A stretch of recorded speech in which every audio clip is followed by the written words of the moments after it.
நாம இன்னைக்கு தக்காளி கார சட்னி தான் பண்ண போறோம். சட்னி பண்றதுக்கு அடுப்புல கடாயை வச்சு எண்ணெய் ஊற்றி எண்ணெய் சூடானதும் 1 ஸ்பூன் அளவுக்கு உளுத்தம் பருப்பு சேர்த்துக்கலாம்.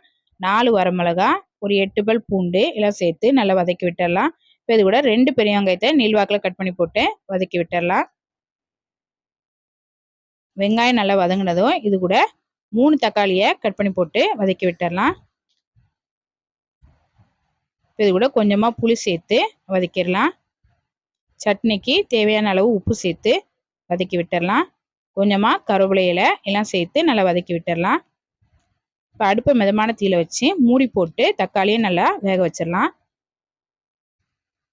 தக்காளி நல்லா வெந்ததுக்கு அப்புறமா அடுப்பு ஆஃப் பண்ணிட்டு ஆற வச்சுட்டு மிக்ஸி ஜாரில் மாற்றி சட்னியை அரைச்சி எடுத்து வந்துடலாம். அரைச்ச சட்னியை ஒரு பவுலில் மாற்றி வச்சுருக்கிறேன். தாளிக்கிறதுக்கு அடுப்பில் கடாயை வச்சு எண்ணெய் ஊற்றி கடுகு, வரமிளகா, கருவேப்பிலை போட்டு தாளித்து சட்னியில் ஊற்றி கலந்து விட்டால் டேஸ்ட்டான தக்காளி கார சட்னி ரெடி. இந்த சட்னியை இட்லி தோசையோடு வச்சு சாப்பிட்றதுக்கு ரொம்ப நல்லாயிருக்கும். ட்ரை பண்ணி பாருங்கள்.